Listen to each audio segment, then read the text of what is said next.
if you have the gift to encourage, to inspire, to motivate others, right? You have to share that gift. That's one of the things you're put here for, whether it's a religious thing, whether it's a universe thing, whether it's whatever it may be. If your gift is to speak motivation and inspiration to others, don't let that get in the way of what someone needs to hear. You have to spread that. You have to open your mouth and send the messages, because you're like you said before, we are the vessels that someone needs to hear, right? Welcome to Products of Circumstance, the podcast with Skeen and myself, Fenton Joseph. We are two black men speaking about our personal development journeys as men, fathers, and husbands in hopes that others can learn and grow with us. The show is unscripted, unfiltered, and mostly unedited. We choose our topics randomly, and we're going to let you know what we're going to talk about in just a second. But first, please like, subscribe, and hit the notification bell. You can laugh all you want. I'm not starting it. I don't apologize. No. I do not apologize. I'm laughing right now. That was funny. Too funny. All right, man. So how are you doing, Ken, first of all? I'm doing good. I mean, like we were talking before we got on, I might need surgery I'm going to need surgery on my shoulder for playing with that driftwood and thinking it was not as heavy as I thought it was. Pause. It is what it is. My that pain I've been feeling in my shoulder that I thought was just like a pulled muscle happened to be a tendon that ripped away from my shoulder into my bicep. Jesus. And I've been messing around for about 4 weeks, not going to a doctor, to find out I need surgery to reattach the tendon and probably sew up a torn rotator cuff muscle in my shoulder. Maybe we should be talking this episode about men and their high tolerance for pain and not going to doctors or whatever. It hurts so much right now. Well, that's a lot. Certainly pray for a good outcome, man. Yeah. Thank you. Big deal. Yeah, you're welcome. Just put the hammers down. Absolutely not. It's not going to happen. Typical man behavior. All right. So I had something that I wanted to talk about. Usually you bring up the topics and I have no idea what we're going to talk about, but I have something that I want to talk about. And thank you for your graciousness. There was a post that I did on LinkedIn and it got a bit of traction recently. And it was just a quick thought, but I wanted to kind of unpack it, which is very apropos because, well, I'll read the quote and then you'll get the joke. Anyway, it says, at some point, you have to stop hiding and let your light shine. Whatever gifts God gave you, you have to give them away. You are not the gift and your gifts are not for you. They're for the world. You're just a gift box they came packaged in. And somebody commented like, oh, like that's, very nice. And I was like, I think I got that from Dr. Miles Monroe. Okay. I'm not 100% sure if that was an original thought of mine or if it's something that I got from him and it was just years ago and I forgot. So I'm going to pseudo credit Dr. Miles Monroe, who is a very respected and also deceased theologian. He passed in like 2014 or something like that, in like a plane crash, something like that. Anyway, the idea being, it's not about you. We all have a gift. And Mario Armstrong, my buddy Mario Armstrong, he asked the question, I'm paraphrasing him a little bit, but he says something like, who's missing out if you don't show up and use your gift? Right? A lot of times we're afraid to be ourselves and to use the gifts that we know that we have because of how we think we're going to, be judged by other people, because we think we look silly or, doing it or whatever. And it's like, when you don't show up, actually somebody is not getting your gift. Somebody's not getting blessed. And for me, it came about because I was just asked to speak at a gala, to present an award. Right. And a lot of people think I love to talk. Like, people, for some reason, think I love to hear the sound of my own voice. I really do not. I'm an introvert through and through. I have fairly high social anxiety. I don't like to be around large groups of people. I do much better in one-to-one or very small groups. And I actually do not like the sound of my voice, literally. I have been in the recording industry for a long time, and I have sang many songs and reference songs for many people. I do not like to hear my voice. My wife will she'll play songs that I've sung for her, stuff that I Hmm. did. Like I made a song that we used in our wedding, things like that. Birthdays, I would write her music because that's what I do. And she'll play these songs for other people. I leave the room. I'm like, I'm really embarrassed. Don't want to hear myself. The context for me saying that is I talk a lot. And it's not because I like to hear the sound of my own voice. It's because God gave me a little bit of wisdom, just a touch of wisdom. And I've been told that I have a way of putting things that people are able to relate to and receive very easily, but it also sticks. So somebody might, teach a lesson or share some wisdom about something one way, and it might go over somebody's head. But I've been told that when I say things my way, they're like, wow, I never thought about it that way. And so I don't talk all the time for me. I talk for other people that they might receive something a little bit better and that it's a little bit stickier for them. Um, that requires me to get over myself, right? It means I Right. have to get over my insecurities. It means I have to stop judging myself. I have to stop wondering whether or not I've actually got it. I know that I do. Otherwise, people wouldn't keep asking me to speak. Uh, Otherwise, people wouldn't hit me up for mentorship and for coaching and for wisdom in their personal lives, in their professional lives. Like, I'm always advising people, I'm always doling out little nuggets of wisdom. And people come to me for that. I'm not going to people, they come to me for that. And that tells me that that's a gift that I have, is encouraging others, shining a light on others. If I shut down and stop talking, stop doing my posts, um, stop doing this podcast, who's not going to receive that word today that they needed? And I know you know what I'm talking about because you are the same person, and people come to you for advice and for wisdom, and they ask you questions, and you do the coaching, and it's like somebody's getting something out of this. Just you and I talking, we know it because people tell us. They're like, Fenton, your podcast is so great because I get this out of it. Hmm. Not it's like, I mean, it's great. I like what we do, but not that it's great. Like, it's like better than anybody else's. It's just your voice is meant for somebody's ear. Right. And yeah, that's kind of like the gist of it, man. Stop, stop, stop thinking small. The imposter syndrome stuff really rings true for me too when it comes to this, because a lot of times I'm like, well, who wants to hear from me? That's a little voice in the back of my head. Even when I'm doing stuff, like I might record something and delete it. I have lots of those. Or I have lots of videos sitting on my phone that I never posted because I was like, nobody's going to want to get anything out. Nobody's going to get anything out of this. This is whack. I got a post on LinkedIn right now that I was supposed to post 2 days ago. I didn't hit share yet Why not?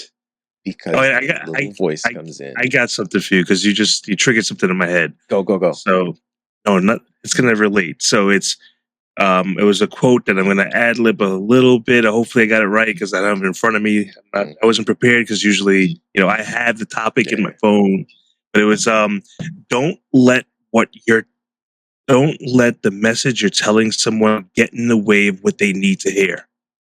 I'll Wow. repeat that. Don't let the message you're going to tell someone get in the way of what they need to hear. That's from Les Brown. I'm on my second audiobook. Right. But when you actually think about that, it's what you're saying. If you have the gift to encourage, to inspire, to motivate others, right? You have to share that gift. That's one of the things you're put here for. Whether it's a religious thing, whether it's a universe thing, whatever it may be, if your gift is to speak motivation and inspiration to others, don't let that get in the way of what someone needs to hear. You have to spread that. You have to open your mouth and send the messages, because you're the, like you said before, we are the vessels that someone needs to hear, right? Not the end all be all.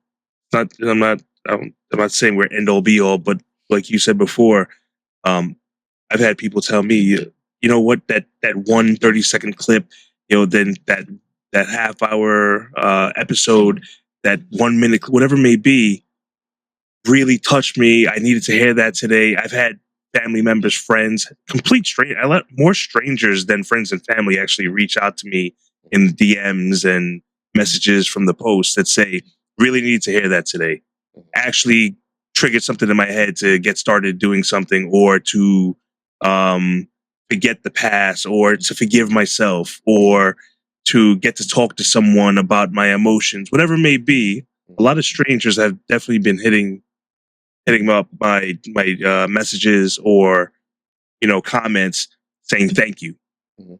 So amazing. we definitely are vessels in the sense of getting people motivated or inspired, and I completely agree with you on that. I enjoy this. Like we've said before, if we can reach one person, one, Mhm. just one, not 100, not 1,000, not 10, one person per episode, Mhm. to get them to change the way they think, or change the direction of course they're on, to a better, positive, um, maybe to kick them in the butt and say, "Come on, get up, Yeah, it's time."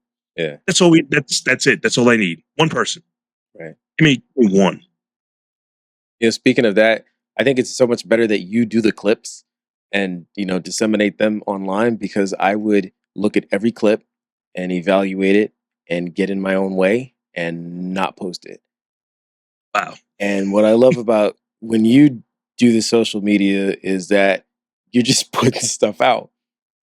And and yes, and I certainly mean this to be encouraging, not discouraging. Like, not everything is going to hit, but that's not the point.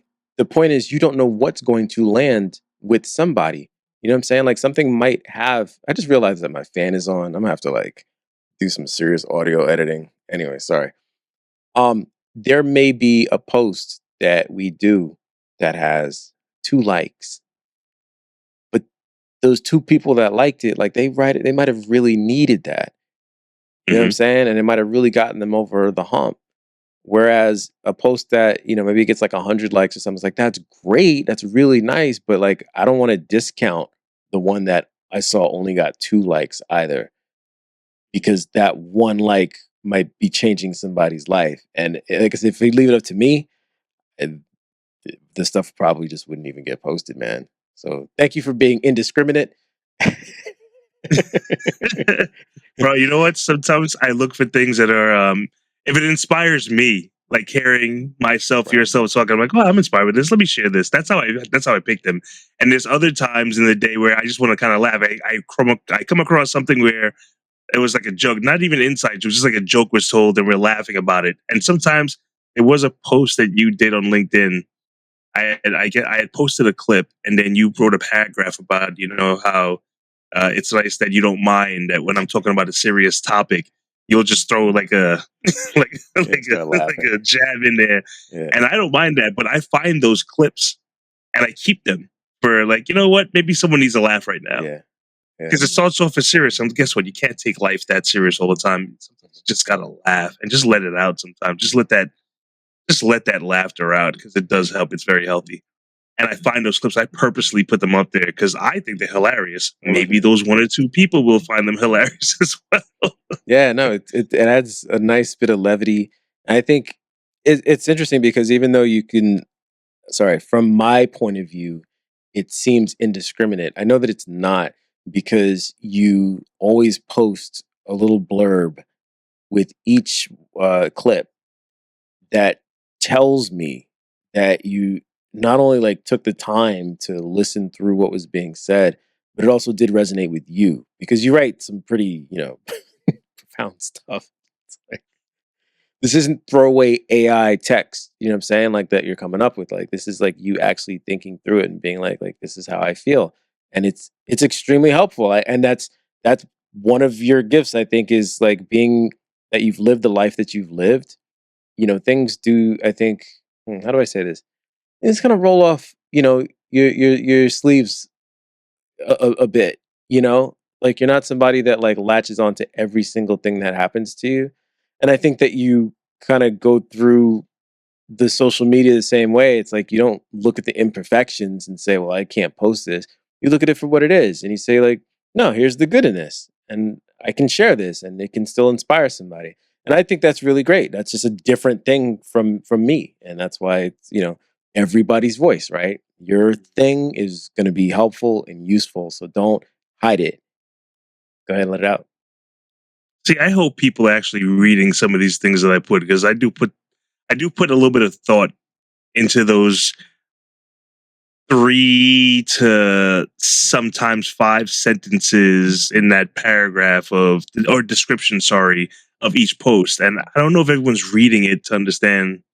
And I guess it doesn't matter, but I put it there so someone could say, all right, I saw the video. Let's see why the video. And that's exactly why I do it. Why I put this video up is specifically, this is how I felt about it. And I want to share that with the public and say, how do you like? I'm not even asking how do you feel. I'm just telling you this is how I felt. Maybe it resonates with you. Maybe it doesn't. I really don't care, and not in a bad way that I don't care about someone who reads the post. In the sense of, if it doesn't resonate with you, I don't care if it doesn't, and if it does, even better. Right. And that's why I post what I post, man. But I do go through. I do listen to them. I do edit where it starts and where it ends on purpose. It's all on purpose. Anyone out, if you're looking at these posts, everything's on purpose. Where it starts, where it ends, what I write about it, the hashtags I put in. There's a purpose to all of it, and it's mine. So. That's dope. No, listen, I don't want to beat a dead horse because I think the point has been made. And I don't want to chastise anybody because people don't come online to get chastised. Like, don't do this, don't do that. I want to encourage people. Like, what you do with the best with the least amount of effort. That's your gift. And just because you do it easily, like it's like breathing to you, like doesn't mean that it's not special. So keep doing it. Show up. And for crying out loud, please post. Please hit send. Please hit publish. Please do that. Most of the things that we share these days are online. I think it's pretty rare these days to find out something about your friend, going to see them in person these days. It just kind of is what it is. Put it out there and see what happens. And I'm practicing what I preach. I'm doing this a lot more lately.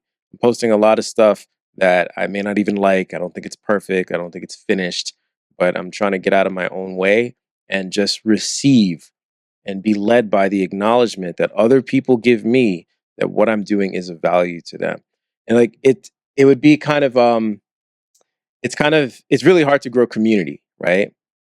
It requires a lot of consistency and it requires an actual delivery of value. Like you actually have to do something for people for them to rally behind you. Your voice actually has to mean something. So if people are telling you, hey, this thing that you're doing, I dig it. It could be your art, it could be your business tips, it could be whatever. I don't want to run the gamut. But if they're telling you, I like it, keep putting it out. Don't say, well, a lot of people haven't told me that they like it. So what if it's just your mom? Like, show up for your moms, Right. Because you know what you might be doing? You might be discounting the people who are like your true fans. You know what I'm saying? Like the people who like actually want to hear from you. If there's only 10 of them, you're like, well, the 10 don't matter. It's not Right. 100. I need 90 more. Like, y'all don't matter. It's like, well, if you can't show up for 10, like you're not going to show up for 100, 1,000, a million. It's not going to happen. The people Right. who have those huge followings and community are the ones that were showing up for the small group first. Well, first they were showing up for themselves because there was nobody there. And then somebody found it and hit like and said, I subscribed. And they said, oh, snap, I got a subscriber. All right, well, I better be here next week. right? Because I got a gift and I don't want to hide my gift. I'm gonna share it, and they keep sharing it and keep sharing it, and then it grows. But you gotta be willing to push through even with the little numbers, kind of like how we do. I love it. I love it. It's Fun. too funny. Definitely have a lot of fun with it though. Yeah, and But hi, yeah, mom.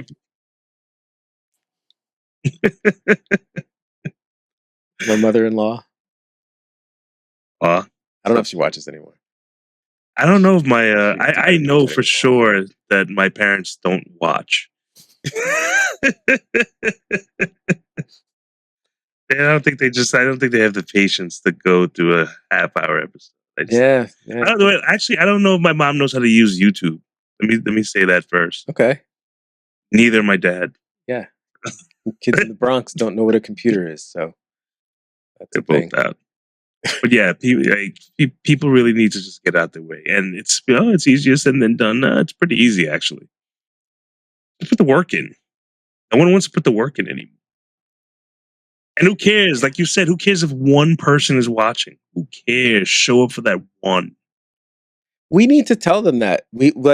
Okay, so I heard a really good thing on a podcast recently where the guy was saying, I know that if I post something that I don't like or I don't think is finished or it sucks or whatever, I know that the world's not going to end. And he's got, hundreds of thousands of followers, right? He says, I know that. He says, I'm saying this out loud because some people don't know that. Some people have an irrational fear that if they put themselves out there, that something bad is going to happen.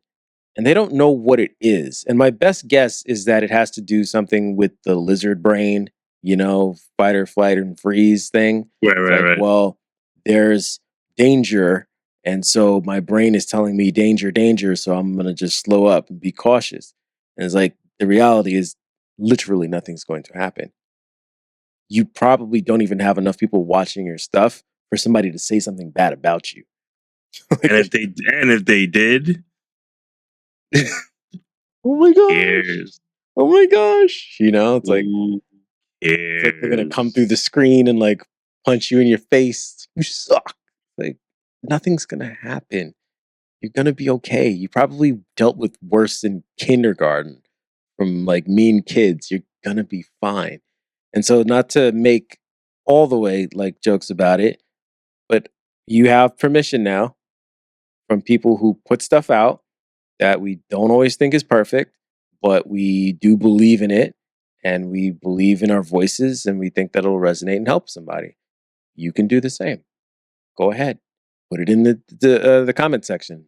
Put a link to it. Let us take a look. And we'll Yeah. make fun of you. Just kidding. We won't make fun of you. We'll encourage you and hit like and love and Actually, yes. You know what? Do that one thing. Put that post up. You're worried about like you need to click that post on LinkedIn and just be done. Just put it up, all right? But put up that video. Just get no one's really looking anyway. Come on, just put it up. it's And once you not do the that first, important. when you do the first one, the second one's easier, third one's Yeah. just start. Just start. What's the worst? Some people are like, oh, but what if? But what if what? What if no one watches? Okay. What if no one likes it? Okay. And adjust. Right. Adjust and move on. What are you worried about dying? That's inevitable, right? Death and tax. Those are the two things you're promised in life. Death and taxes. That's a clip. Cut that part up, man. Is it like what if no one watches? What happens if no one watches? And like this stuff has been studied and they do, like white papers about it, like why people need followers or desire followers, why they desire likes, why do people buy likes and comments and all these things? Because they want to see the engagement, because it boosts their self-esteem, there's some dopamine, all that stuff. A lot of psychology behind it. And if that's what, the algorithms are about. And you kind of have to fight that. You are fighting psychology. You are kind of fighting nature. We are wired for community, right? We're communal beings and we're wired to get the approval, like external approval. I don't believe that we're built to run on internal validation alone. I don't. I think if that were the case, then parents for millennia or whatever wouldn't tell babies good job, and give that positive encouragement and validation. I just don't think that's the way we're wired. If everyone were just born a self-starter and self-motivated, and I don't care what anybody else thinks, I like it for me, I'm going to do it for myself, like, we wouldn't have to teach that to kids. I teach that to my daughter. Somebody says they don't like your hair, I like my hair. Too bad for you. I don't like your shoes. Well, I love my shoes. So whatever.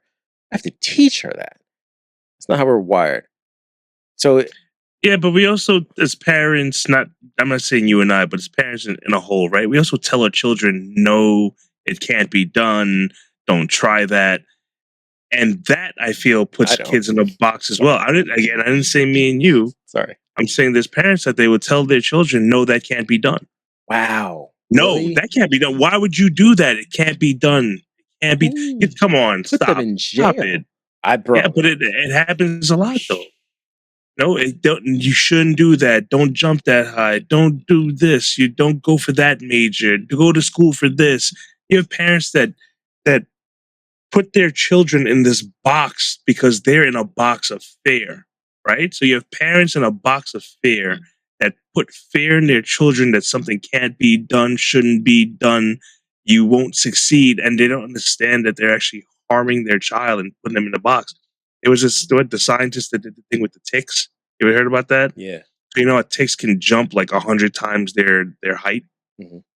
All right, so they put 100 ticks, let's say, right, in a jar, so that a beaker, so like a 8-inch tall beaker, and those ticks couldn't jump any higher than the ceiling, right, that glass ceiling, let's say, of the beaker. Their offspring, remember, so ticks are born knowing they can jump as high as they can. They took the beaker away. Those ticks never jumped higher than the beaker lid now, with the beaker gone. The offspring, because it went down into their genes, never jumped higher than that beaker either. Right. So you went from a whole generation of ticks that can jump 100 times their height to only 8 inches, and now their offspring only jumping 8 inches. So same thing with human beings. If you keep telling your children, you shouldn't do that, maybe you shouldn't try that, what if you fail, I don't want to see you get hurt. If you keep telling your kids this, it's going to stick with them. It's going to resonate with them. And then they won't try. And they become adults that don't try.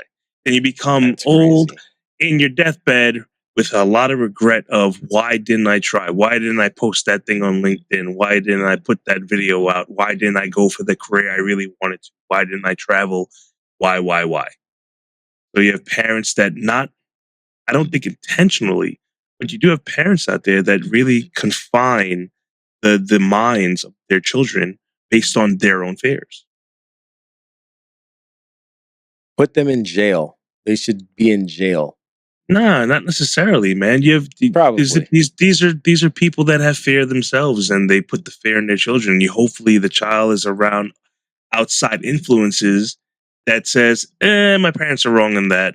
Let me try this. Or hopefully they have one parent that doesn't think like that, and maybe there is one that does and says, can't be done, but you have another parent that says, might as well try it. What's the worst that happens? You fail, try again. Like, you know why I say put them in jail? Because that's like one of the most limiting things you could do. You know what I'm saying? Like, your responsibility is to shape the mind of the child. You know what I'm saying? And for the better, right? Like, so right. Like, you've clearly failed as a parent if you're putting those limitations on us. Like, I don't even tell my kid, if I tell her not to do something, it's always accompanied with an explanation as to why she should not do that. I'm telling you, I do not tell my kid, because I said so. I'm like, don't, I don't know, like, don't play by the stove or something like that. It's like, why? Why? Because it's hot and you can get burned. And it's like, and as you grow and you can, navigate around it and you understand how heat works and all these different things, like, it'll be safer and and then I'll show her, like, here, come here. I remember when my kid was a baby, when she was a little baby, I make coffee all the time, whatever. So I boil the water and the water would start, right? And then she, babies do that thing. So anyway, I would pick her up and I would come and show her while it's still steaming, blowing hot. Like I wouldn't turn the fire down. It's like, here, look, nothing to be scared of. You don't have to be scared of it. You need to understand it. You need to respect Right. it. It's like having like a gun in the house. You know what I'm saying? Like, here, look at the gun, understand how it works and respect it. Don't fear it, respect it. I teach Mhm. my kid respect and reverence. I don't teach her fear. And I think that fear, the reason why I say put them in jail, because whether they're doing it intentionally, because a lot of them are, or not, fear is that's manipulative. Ultimately, it's manipulative. And, they say like manipulation is like when you, try to convince people to do something that you want them to do, you know what I'm saying, that may have like a negative effect on them. But like motivation is like when you try to convince somebody to do something that's positive for them, and I'll take that. Like, yeah, I'm convincing my child, I'm shaping her mind just the same way somebody who's pouring fear into her is, but I'm teaching her reverence, respect, possibility, you know what I'm saying, motivation. That's what I'm pouring into her. Give me a medal for that. Give me a Nobel Peace Prize, a Grammy, something. These parents teaching fear, put them under the jail. It's crazy. Because I'm going to have generations of kids that have limitless minds and that can achieve anything and that will lift others up. And you're going to have generations of kids who tear each other down and tear other people down and are afraid to do anything and never let their gift out into the world. Yes. Because they're just the gift box. They're just the package that it comes in. And these parents are out there trying to stuff the lid back on and tape the sucker up. I'm like, rip off the packaging and go let that gift go, man. I just read what's on the teleprompter. Are they putting holes so that it can breathe? This is this analogy is going a little left. But I don't apologize. I think I've worn my welcome for this one. That was good. I like that. That's different. Yeah, man. Thanks for hearing me out. Yeah, man. Absolutely. Please this is my watch tool.